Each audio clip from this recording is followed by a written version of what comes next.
তিনি মনে মনে ডাক দিয়েছেন, মনে মনে ডাক দিয়েছেন যে আল্লাহ, আমি সমস্যায় পড়েছি, নবীর কাছে আসলাম, নবী বিধান জানিয়ে দিলেন, হুকুম জানিয়ে দিলেন, আমি এবার আমার আরজ আপনার কাছে পেশ করলাম। আল্লাহ রাব্বুল আলামিন সাথে সাথে ওনার পক্ষে কুরআনুল কারীমের আয়াত অবতীর্ণ করলেন। আল্লাহ পাক বলে দিলেন, আমি হাওলার কথা শুনেছি। এজন্য মুহতারাম, আমরা চেষ্টা করব আমাদের মা বোনদেরকে যোগ্য করে তোলার জন্য। হযরত খাজা মঈনুদ্দিন চিশতি রহমাতুল্লাহি আলাইহির কথা বললাম, নিজামউদ্দিন আউলিয়া রহমাতুল্লাহি আলাইহির কথা বলছিলাম। ওনার সন্তান, ওনার মা 7 বছরের সন্তানকে নিয়ে তাহাজ্জুদের নামাজ পড়ে। একদিন ওনার জীবনের ভিতরে লেখছে, একদিন নিজামউদ্দিন আউলিয়া রহমাতুল্লাহি আলাইহির মা বলছে যে বাবা, তোমাকে সাথে নিয়ে নামাজ পড়ি, জীবন তো শেষ হয়ে যাচ্ছে, আমি যদি চলে যাই, আমার যদি ডাক চলে আসে, তখন তুমি কার পাশে নামাজে দাঁড়াবে? এবং ওনার অভ্যাস ছিল, ছোট বাচ্চা যখন নতুন মাস আসতো তখন উনি চাঁদ দেখে ওনার মায়ের কাছে সংবাদ বলতেন যে মা, আকাশে চাঁদ দেখা গিয়েছে। ওনার মা বলছেন যে বাবা, তুমি আজকে আমাকে চাঁদ দেখার সংবাদ দিলে, আগামী মাসে যদি তুমি আমাকে না পাও, চাঁদ দেখার সংবাদ দেওয়ার জন্য আমাকে না পাও, তুমি কাকে সংবাদ দিবে? ছোট্ট বাচ্চা। উনি বলছেন যে মা, তুমিও কি চলে যাবে? ছোটবেলায় বাবা চলে গেল, তুমিও কি চলে যাবে? তুমি যদি চলে যাও, ছোট্ট মাসুম বাচ্চা বলছেন, তুমি যদি চলে যাও তাহলে তুমি আমাকে কার কাছে রেখে যাবে? নিজামউদ্দিন আউলিয়া রহমাতুল্লাহি আলাইহির মা বলছে, বাবা, আমি তোমাকে কার কাছে রেখে যাব এটা কালকে বলবো। পরদিন তাহাজ্জুদের সময় ওনার মা ওনাকে ডাক দিয়েছেন। ছোট বাচ্চা উঠছে, ওযু করছে, মা নামাজে দাঁড়িয়েছে, পাশে মাসুম বাচ্চা নিজামউদ্দিন, সেও নামাজে দাঁড়িয়েছে। নামাজ শেষ হওয়ার পর ওনার মা নিজামউদ্দিন আউলিয়া রহমাতুল্লাহি আলাইহির হাতটা টেনে নিয়েছেন। হাত টেনে নিয়ে বলছেন, বাবা, গতকাল তুমি আমার কাছে জানতে চেয়েছিলে আমি যদি চলে যাই তোমাকে কার কাছে রেখে যাব, দাও তোমার হাত দাও। হাত নিয়ে উনি 2 হাতের মাঝে কচি বাচ্চা নিজামউদ্দিন আউলিয়ার হাতটা নিয়ে আরশে আজিমের মালিকের দিকে তাকিয়ে বলেন, ও আরশে আজিমের মালিক, আমার মাসুম বাচ্চা আমার কাছে জিজ্ঞেস করে, আমি যদি দুনিয়ার থেকে চলে যাই আমি আমার বাচ্চাকে কার কাছে রেখে যাব? আমি কোনো মানুষের কাছে রেখে যাইতে চাই না, আমি আমার নিজামউদ্দিনকে তোমার কুদরতি হাতে সুপর্দ করে গেলাম। সুবহানাল্লাহ। আল্লাহ রাব্বুল আলামিন মায়ের দোয়ার বদৌলতে নিজামউদ্দিন আউলিয়া তৈরি করেছেন। ইমাম বুখারী রহমাতুল্লাহি আলাইহি এত বড় মাপের মুহাদ্দিস ছিলেন। ওনার রচিত কিতাব রাসূল সাল্লাল্লাহু আলাইহি ওয়াসাল্লামের বিশুদ্ধ হাদিসগুলো জমা করে সহিহ বুখারী লিখেছেন। ওনার জীবনের মধ্যে লেখে, উনি ছোটবেলায় অন্ধ হয়ে গিয়েছিলেন, চোখে দেখতেন না। মায়ের মন তো মানে না, সন্তান অসুস্থ, বুখারী অসুস্থ, সারাদিন মা কান্নাকাটি করে। মা শুধু বলে, আল্লাহ, আমার বুখারীর দৃষ্টি শক্তি তুমি ফিরিয়ে দাও। একদিন স্বপ্ন দেখেন ওনার মা হযরত ইব্রাহিম আলাইহিস সালাম আসছেন। উনি বলছেন, ইব্রাহিম আলাইহিস সালাম ইমাম বুখারীর মাকে বলছেন, কি হয়েছে তোমার, এত টেনশন করো কেন? উনি বলছেন যে আমার সন্তান বুখারী, সে তো অন্ধ, চোখে দেখে না, আমি মা হিসেবে চাই সে যেন সুস্থ হয়ে যায়।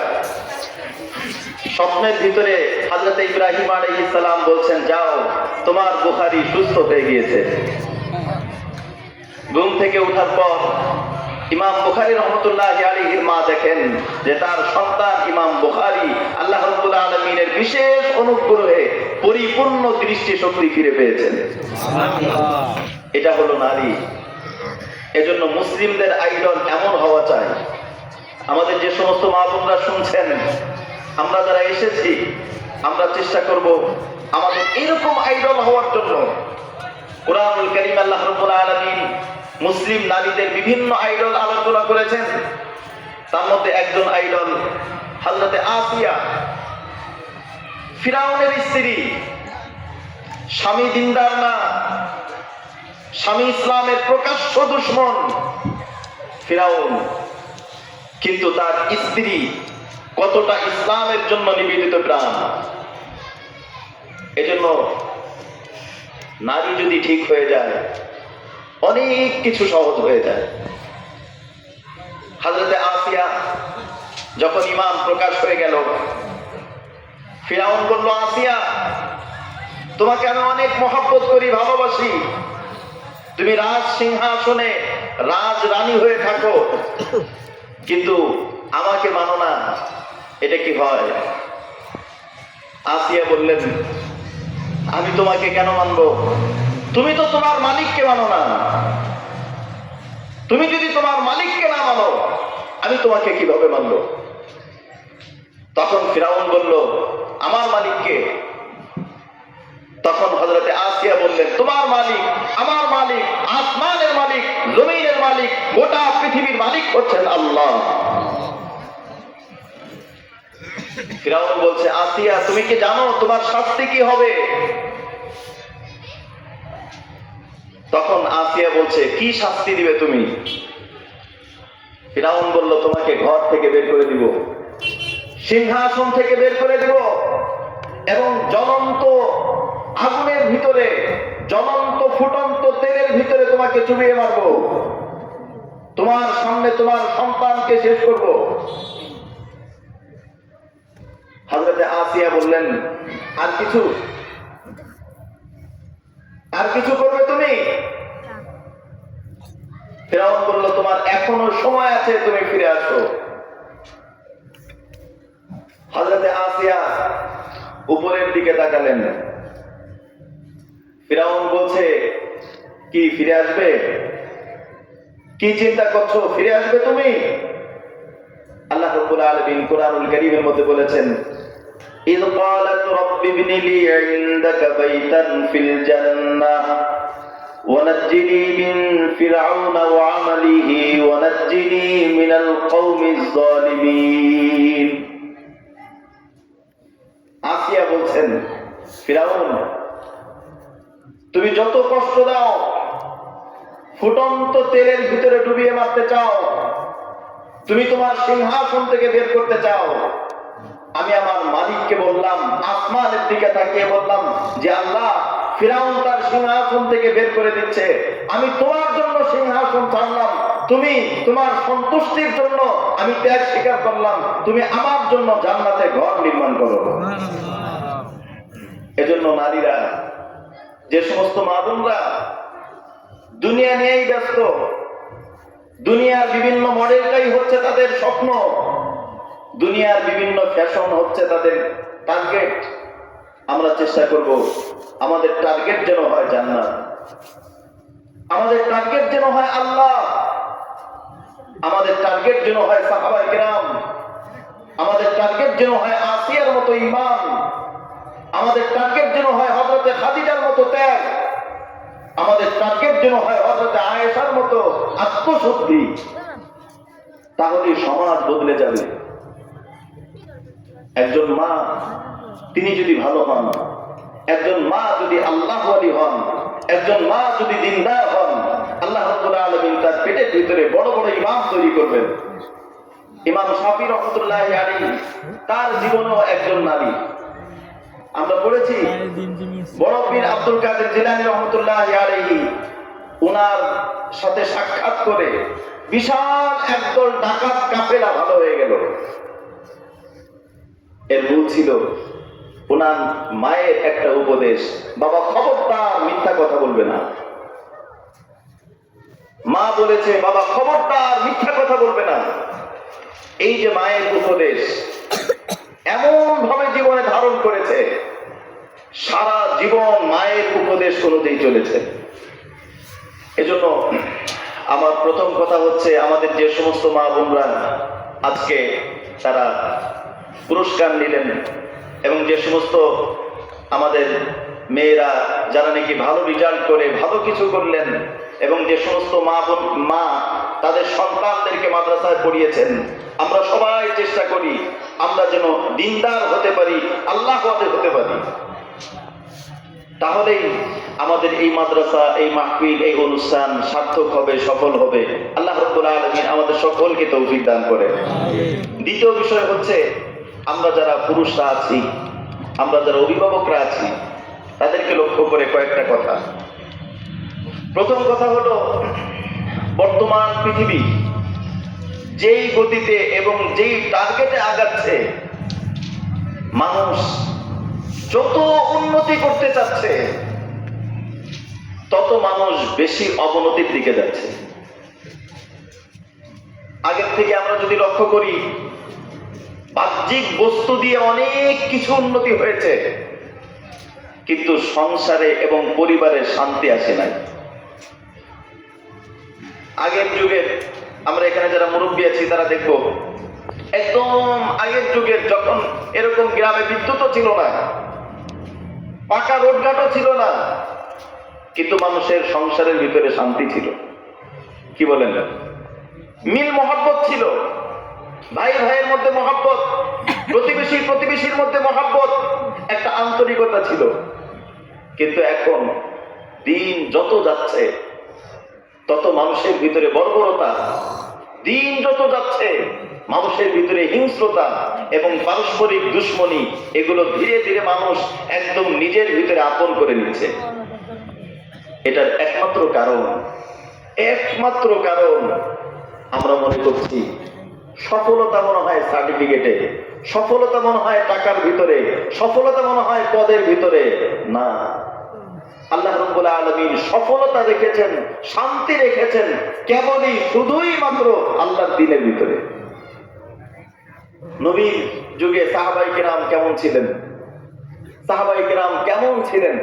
নবীর সাহাবায়ে কেরামের জীবনী কেমন ছিল? হযরত বিলাল হাবশী রাদিয়াল্লাহু তাআলা কিছুই ছিল না, একেবারে কিছুই না। না দেখতে ভালো, না কোনো মর্যাদা আছে, না কোনো প্রভাব প্রতিপত্তি আছে, একদম নগণ্য সাধারণ একজন সাহাবী। নবীজি মেরাজের রজনীতে জান্নাতের মধ্যে হাঁটছে, আর নবীজি লক্ষ্য করছেন নবীর সামনে দিয়ে বিলালের আওয়াজ শোনা যাচ্ছে। হযরত আবু যর গিফারী রাদিয়াল্লাহু তাআলা আনহু, নবীর সাহাবী, নবীজি বসে আছেন, হযরত জিবরিল আমিনের সাথে কথা বলছেন। হঠাৎ করে আবু যর গিফারী রাদিয়াল্লাহু তাআলা আনহু আসছেন। তখন হযরত জিবরিল আমিন বলছেন, ইয়া রাসূলুল্লাহ, আপনার সাহাবী আবু যর গিফারী আসছে। তখন নবীজি বলছেন, আবু যর গিফারীকে আপনি চিনেন? আবু যর গিফারী তো একজন মানুষ, সাধারণ একজন সাহাবী, আর আপনি হচ্ছে ফেরেশতাদের সর্দার। আবু যর গিফারীকে আপনি চেনেন কিভাবে? তখন হযরত জিবরিল আমিন বলছেন, ইয়া রাসূলুল্লাহ, আবু যর গিফারীকে দুনিয়ার মানুষ যত বেশি চেনে, আসমানের ফেরেশতারা এর থেকে বেশি চেনে। কারণ তাদের ভিতরে দ্বীন ছিল। এজন্য আমরা চেষ্টা করব আমরা যেন দ্বীনের পথে চলতে পারি। আর দ্বীনের ভিতরে সবচেয়ে বড় বিষয় সেটা হচ্ছে গুনাহ মুক্ত জীবন। একজন মানুষের সফলতার দরজা খুলে দেয় গুনাহ মুক্ত জীবন। গুনাহ মুক্ত জীবন যদি কারো হয়ে যায়, তাহলে তার জীবনে, তার সংসারে, তার কোনো কিছুর ভিতরে কোনো অপূর্ণতা থাকে না। এজন্য মাশাআল্লাহ বর্তমান ওয়াজ মাহফিল অনেক হয়, বিভিন্ন জায়গায় ওয়াজ মাহফিল হয়, দীর্ঘ রাত পর্যন্ত হয়, কিন্তু ওই লোকগুলোকে ফজরের সময় জামাতে খুঁজে পাওয়া যায় না। আমরা চেষ্টা করব, আমরা যারা এসেছি এবং আওয়াজ যতদূর পর্যন্ত যাচ্ছে, একটা কাজ কমপক্ষে করে ফেলি, আমার জীবনে কোনো গুনাহ না থাকুক, গুনাহ মুক্ত জীবন যেন হয়। আমাকে আল্লাহ রাব্বুল আলামিন যেই সময়টা দিয়েছেন, আল্লাহ রাব্বুল আলামিন আমাকে যে সময়গুলো দিয়েছেন খুবই অল্প সময়, কারো 20 বছর, কারো 30 বছর, কারো 50 বছর, কারো 60 বছর, এই সময়ের ভিতরে কোনো গুনাহের কাজ না হোক। একজন পরীক্ষার্থী সে যখন পরীক্ষা দেয় তাকে খুব শর্ট সময় দেওয়া হয়, এই 3.5 ঘন্টা 4 ঘন্টা। এই 3.5 ঘন্টা 4 ঘন্টার পরীক্ষার্থী সে যদি পরীক্ষার হলে বসে এদিক সেদিক তাকায়, সময় নষ্ট করে। গতবার আমরা দেখেছি আমাদের হলে ঢাকা ইউনিভার্সিটিতে গত বছর একটা ছেলে খাতা জমা দিয়ে দিয়েছে। খাতা জমা দিয়ে দেওয়ার পর এরপরে তার মনে পড়েছে যে সে রেজিস্ট্রেশন নাম্বারটা লিখে নেয়। তখন সে স্যারকে অনুনয় বিনয় করছে, স্যার আমি শুধু নাম্বারটা লিখবো, খাতাটা দেন।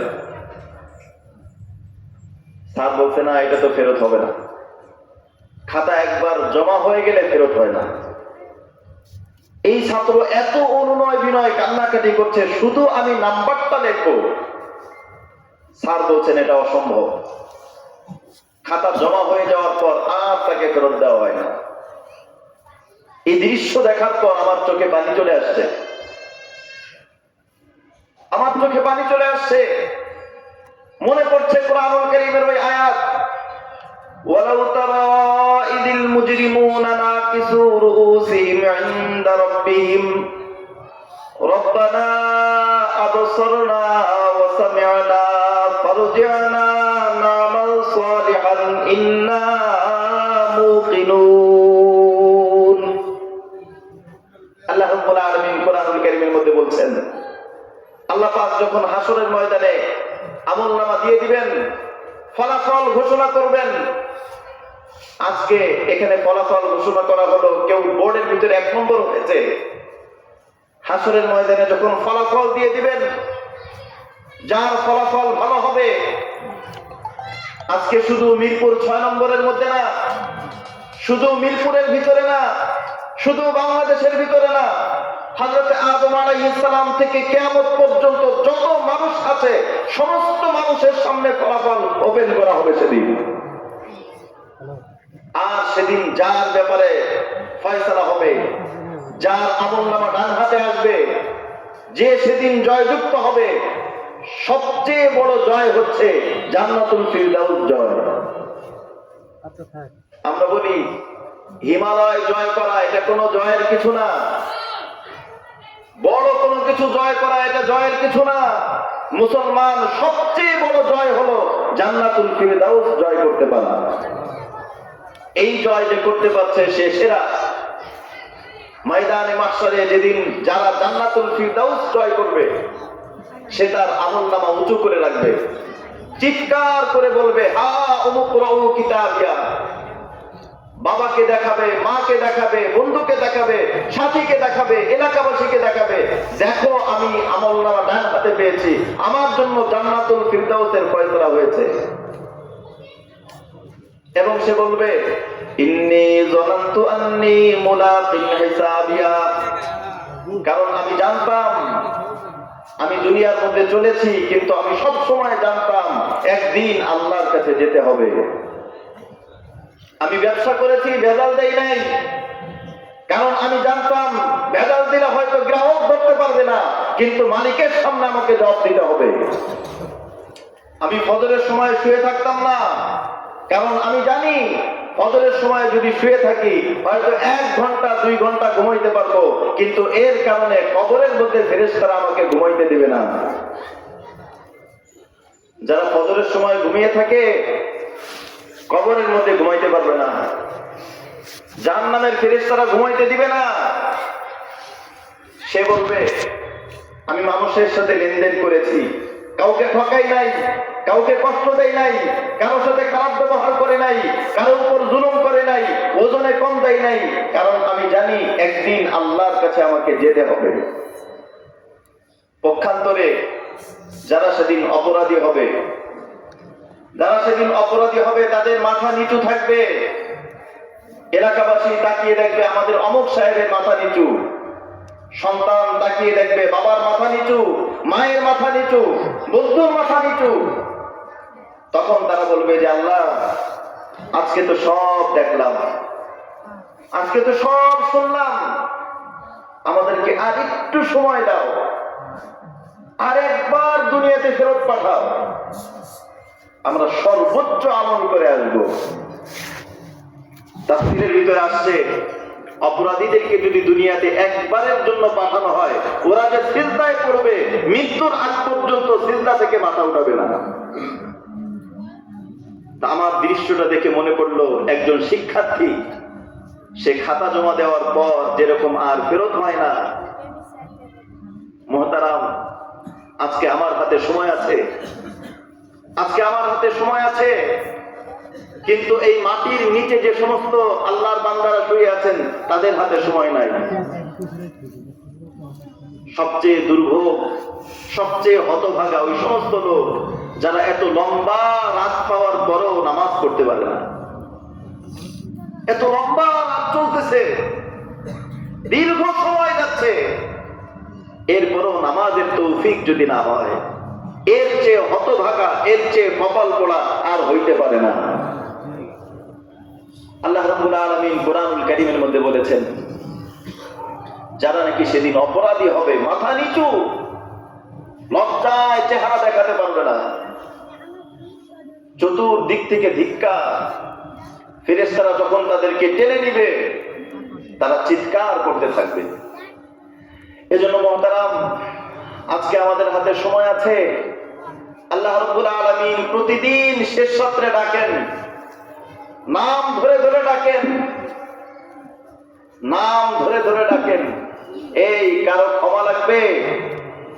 দিনের বেলায় সূর্যের আলোতে কেউ অন্যায় করেছো, অপরাধ করেছো, রাত্রে বেলায় তুমি গুনাহ করেছো, অনুতপ্ত হয়ে ক্ষমা চাইতেছো, ক্ষমা লাগবে? আমার কাছে বলো, আমি সব মাফ করে দিব।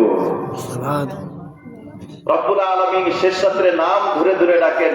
এই কেউ বিপদে পড়ছো, তুমি মনে করছো তোমার সব দরজা বন্ধ হয়ে গেছে, তুমি মনে করছো তোমার কোনো দরজা খোলা নাই, আমি রব্বুল আলামিন তোমার জন্য আরশ আযীমের দরজা খুলে রেখেছি।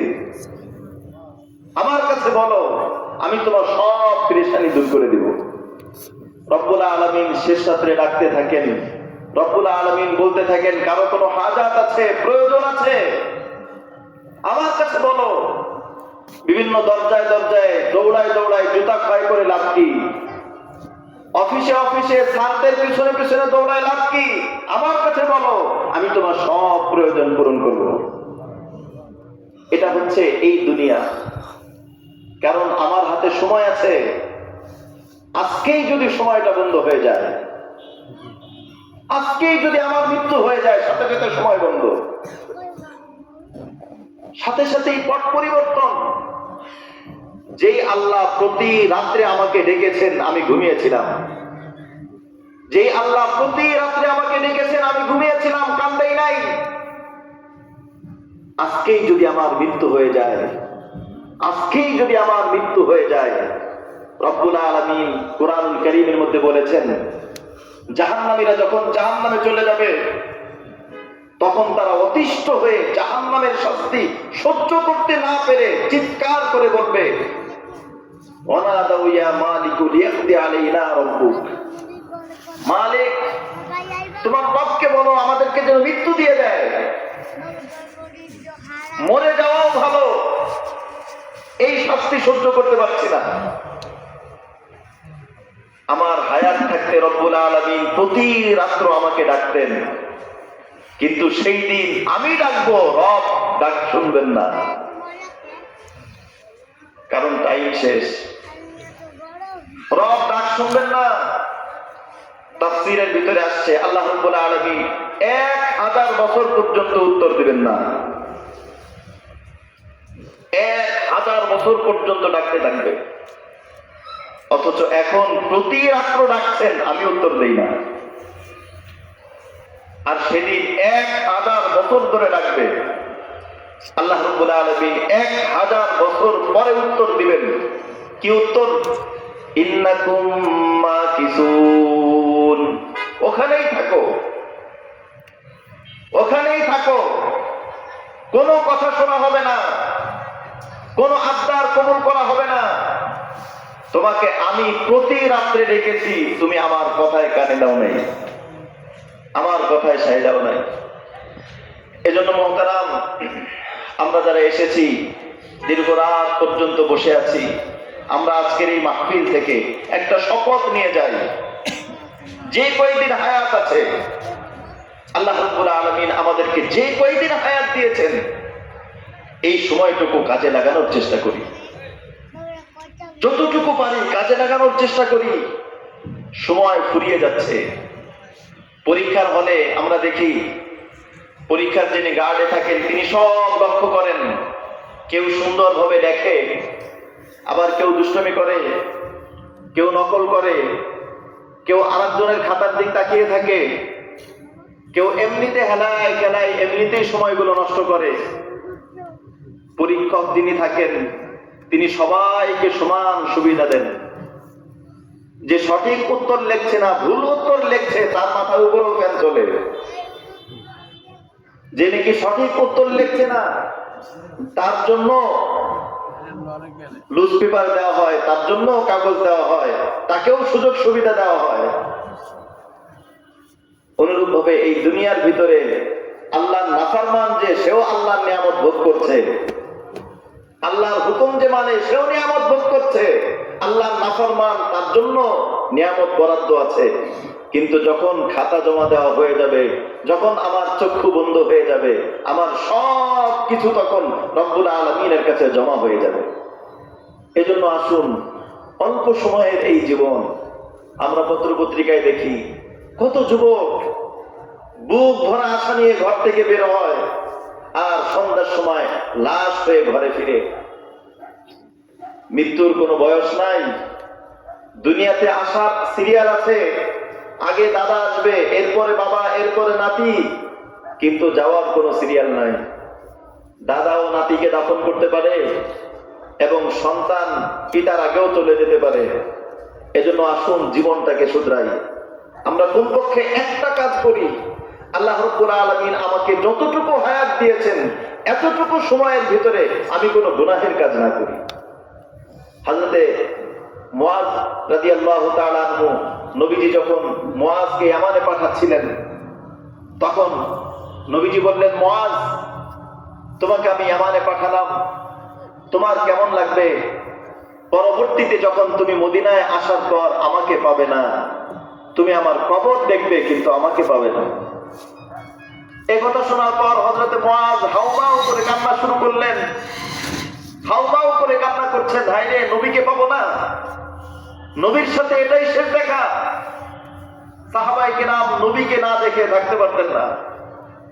তখন নবীজি বললেন, মুআজ শোনো, যদি দুনিয়াতে থাকতে, একসাথে যদি থাকতাম, কয়দিন থাকতাম, হয় তোমার আগে মৃত্যু হবে, নাই আমার আগে মৃত্যু হবে, একদিন না একদিন তো বিচ্ছেদ হবেই। তুমি যদি চাও জান্নাতের মধ্যে আমার সাথে থাকতে, সবচেয়ে বেশি নিকটবর্তী জান্নাতে ওই ব্যক্তি হবে যে নাকি মুত্তাকী হবে, গুনাহ মুক্ত জীবন যে অর্জন করতে পারবে। এজন্য আমরা যদি চাই, আমরা কি নবীর সাথে জান্নাতে থাকতে চাই? ইনশাআল্লাহ। আমরা যদি নবীর সাথে জান্নাতে থাকতে চাই, চেষ্টা করব গুনাহ মুক্ত জীবন অর্জন করতে, এবং যতটুকু পারি ততটুকু আমরা চেষ্টা করব গুনাহ মুক্ত জীবন। আমাদেরকে যেই পরিমাণ সময় আল্লাহ রাব্বুল আলামিন দিয়েছেন, এই সময়গুলো ইবাদতে কাটুক। এই সময়ের ভিতরে কোনো গুনাহ যেন না হয়। বিশেষ করে কুদৃষ্টির গুনাহ বর্তমান ব্যাপকভাবে হচ্ছে। যে সমস্ত নারীদেরকে দেখা জায়েজ নাই, যারা আমার মাহরাম না, তাদেরকে দেখা এটা হারাম, সরাসরি হারাম। হাদিসের ভিতরে আসছে, নবীজি বলেছেন, আন নাজরু সাহমুম মিন সিহামি ইবলিস। এই নজর, এই চোখ, এই কুদৃষ্টি, যেই ভিন নারী যাকে দেখা জায়েজ নাই তাকে যদি কোনো ব্যক্তি দেখে, এই চোখের মাধ্যমে এটা শয়তানের একটা বিষাক্ত তীর। এই তীরের মাধ্যমে শয়তান শরীরের মধ্যে এমন বিষ ঢেলে দেয়, ওই ব্যক্তি নামাজের মধ্যেও মজা পায় না, ওই ব্যক্তি তিলাওয়াতেও মজা পায় না। মসজিদে আসলে ছটফট ছটফট ছটফট, কখন বের হবে এই চিন্তা। তার কারণ তার শরীরে বিষ আছে, বিষ। আমরা দেখি কুকুরে কামড় দিলে ওই ব্যক্তি অস্থির হয়ে যায়, ছটফট করে, সবসময় ছটফট। এই ছটফট করতে করতে মারা যায়, কারণ শরীরের ভিতরে বিষ আছে। ওইরকম কুদৃষ্টি যদি কেউ করে, তার শরীরের ভিতরে শয়তানের বিষ থাকে, ওই ব্যক্তি ইবাদতে মজা পায় না, ছটফট ছটফট করতে থাকে। এজন্য আমরা চেষ্টা করব কোন কুদৃষ্টি যেন আমাদের না হয়। আর বিশেষ করে অসৎ সম্পর্কর গুনাহ ব্যাপকভাবে হচ্ছে। যাদের সাথে দেখা করা জায়েজ নাই, যাদের সাথে কথা বলা জায়েজ নাই, এই যে অসৎ সম্পর্ক, তাদের সাথে যোগাযোগ করা, মেসেজ লেখা, সবকিছু হারাম। এই অসৎ সম্পর্ক থেকে বিরত থাকবো। আরেকটা প্রতিজ্ঞা আমরা করব, আমার শরীরের ভিতরে কোনো হারাম যেন না ঢোকে, একটা পয়সা হারাম যেন না থাকে। কারণ হারামের ভিতরে অশান্তি থাকে। আমরাও বলি যে হারামে আরাম নাই। সাহাবায়ে কেরামের জীবনী কেমন ছিল, এই ঘটনা বলি, শেষ করে দিব। নবীজির একজন সাহাবী দিনের বেলায় গিয়েছেন উপার্জনের জন্য, সারাদিন ঘুরে আসছে, সন্ধ্যার সময় খালি হাতে আসছে, কিছুই আনতে পারেনি। স্ত্রী জিজ্ঞেস করছেন, স্বামী সারাদিন ঘুরে আসলেন, কিছুই খালি হাতে আসলেন। স্বামী বলছে, আমি জীবিকার জন্য অনেক চেষ্টা করেছিলাম, কিন্তু কিছুই পাই নাই। অনেক চেষ্টা করেছি, কিছুই পাই নাই। আল্লাহ রাব্বুল আলামিন মনে হয় চাচ্ছেন আজকের রাত আমরা না খেয়ে আল্লাহ রাব্বুল আলামিনের ইবাদত করি, এটা আল্লাহ পাক দেখতে চান। চলো আমরা আজকে না খেয়ে ইবাদত করে আল্লাহকে দেখাই দেই। আল্লাহ যদি আমাদেরকে খাওয়ান তাতেও আমরা খুশি, আল্লাহ যদি না খাওয়ান তাতেও আমরা খুশি। সারা রাত অনাহারে থেকেছেন। পরের দিন স্বামী আবার বের হয়েছেন জীবিকার জন্য। স্ত্রী বলছেন, আল্লাহর উপর ভরসা করে যান, কোন জীবিকার ব্যবস্থা হয় কিনা। সারাদিন ঘোরাঘুরি করছেন, কিন্তু দ্বিতীয় দিনে কোনো জীবিকার ব্যবস্থা হয় নাই। দ্বিতীয় দিনও স্বামী একদম খালি হাতে ফিরে আসছেন। আসার পর স্ত্রী স্বামীকে বলছেন যে, প্রাণের স্বামী, আজকেও কোনো কিছুর ব্যবস্থা হয় নাই। স্বামী বলছেন, অনেক চেষ্টা করেছিলাম জীবিকার জন্য, কিন্তু আমি এক পয়সাও কোনো ব্যবস্থা করতে পারিনি। তখন স্ত্রী বলছেন যে, চলুন আজকের রাত্রেও আমরা ইবাদত করে কাটিয়ে দিই। আজকের রাত্রেও আমরা অনাহারে থেকে আল্লাহ রাব্বুল আলামিনকে দেখিয়ে দেই। আল্লাহ যদি আমাদেরকে খাওয়ান তাতেও আমরা খুশি, আর যদি না খাওয়ান তাতেও খুশি। এরপরে তৃতীয় দিন সকালবেলায় যখন স্ত্রী স্বামীকে বিদায় দিচ্ছেন, স্বামী চলে যাবে, কিছুক্ষণ পর স্ত্রী স্বামীকে ডাক দিয়েছেন, স্বামী এদিকে আসেন। আসছেন, বলছেন, আপনাকে একটা কথা বলি। আপনি গত পরশুদিন সারাদিন চেষ্টা করেছেন, কোনো জীবিকার ব্যবস্থা হয় নাই। গতকালকে চেষ্টা করেছেন, কোনো জীবিকার ব্যবস্থা হয় নাই। আজকে আমার কাছে মনে হচ্ছে আপনি মনে হয় মনে করতে পারেন যে 2 দিন খালি হাতে গেলাম, আজকে যেভাবেই হোক ঘরের জন্য কিছু নিয়ে যেতে হবে। আমার সন্দেহ হচ্ছে আজকে মনে হয় আপনি এই কারণে যেভাবেই হোক কোনো কিছু নিয়ে আসতে পারেন। খবরদার, খবরদার, যা কিছুই হোক না হোক হারাম কোনো কিছু ধরবেন না, হারাম ধরবেন না। আমরা না খেয়ে থাকবো, কিন্তু হারাম কোনো কিছু আনবেন না। কেমন স্ত্রী ছিল, কেমন স্বামী ছিল। এজন্য মহতারাম, আসুন আমরা চেষ্টা করি আমাদের জীবনটা সুন্দর করে গুছাতে, আমাদের জীবনটা আল্লাহমুখী করতে, গুনাহমুক্ত জীবন অর্জন করতে এবং তাকওয়া অবলম্বন করতে। লম্বা রাত চলছে, এই লম্বা রাত্র আমরা কদর করার চেষ্টা করি। রব্বুল আলামিন যখন শেষ রাত্রে নাম ধরে ধরে ডাকেন, আমি শেষ রাত্রে উঠে যাই, একটু তাহাজ্জুদ করি, একটু কান্নাকাটি করি, রব্বুল আলামিনের কাছে আমার যা যা হাজত পেশ করি। রব্বুল আলামিন আমাকে দুনিয়াও দান করবেন, আখিরাতও দান করবেন। রব্বুল আলামিন আমাদেরকে আল্লাহওয়ালা হিসেবে কবুল করবেন। যে কথাগুলো বলা হলো, উলামায়ে কেরাম অনেক মূল্যবান কথা বললেন।